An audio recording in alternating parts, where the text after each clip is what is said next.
So Senator Patrick Leahy of Vermont is one of the 10 Democrats on the Senate Judiciary Committee calling for Chairman Chuck Grassley to postpone this week's committee vote on Brett Kavanaugh's nomination. I spoke with him a short time ago, began by asking him if he is more inclined to believe Judge Kavanaugh or Dr. Ford.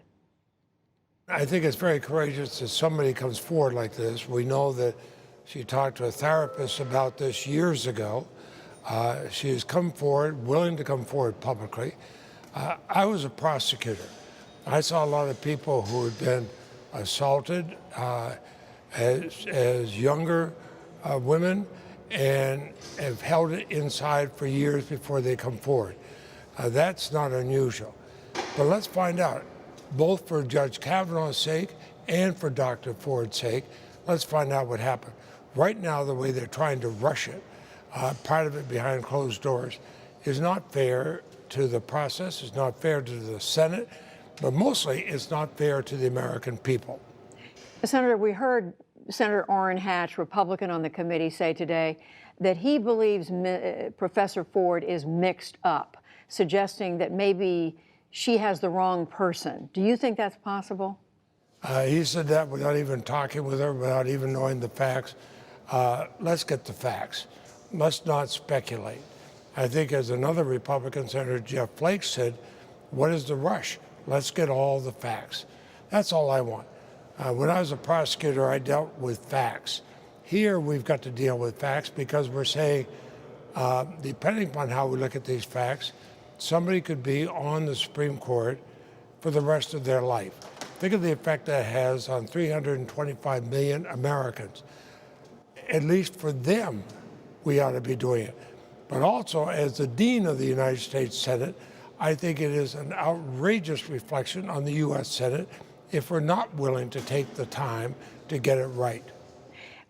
Do you believe, Senator, that Senator Feinstein could have handled this any differently, that she should have come forward to you, to other members of the committee sooner to share what she had? I've known Senator Feinstein for a long time. She is a woman of great integrity. I'm not sure what happened as the complaint was made first to a member of the House of Representatives, then came to Senator Feinstein. I heard about it last week when I was managing an appropriations bill on the floor. But no matter what the sequence was, let's get the facts. We could point fingers at Republicans, at Democrats. That's irrelevant. The facts are the only things that are relevant. Let's get them. Let's take the time to do it. Another week, another 2 weeks, what difference does it make if in the end we have the truth?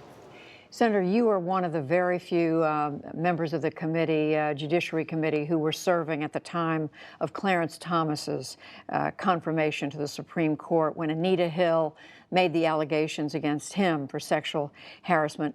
People were not inclined to believe her then. That was, what, 27 years ago in 1991.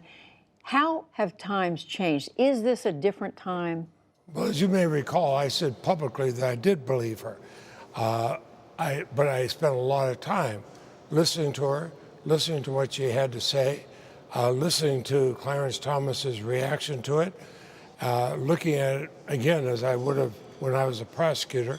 And I stated publicly, I think some other senators did, that they believed Anita Hill. And we should.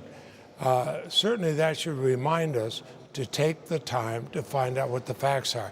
And again, I'd say, Dr. Ford has shown a lot of courage. She could have just said, oh, the heck with it.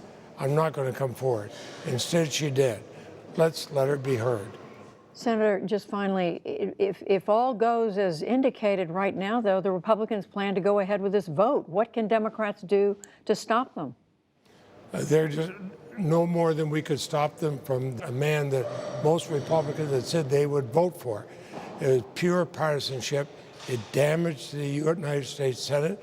It will always be seen by historians as a shameful mark on the U.S. Senate, and this will be too if they rush it through.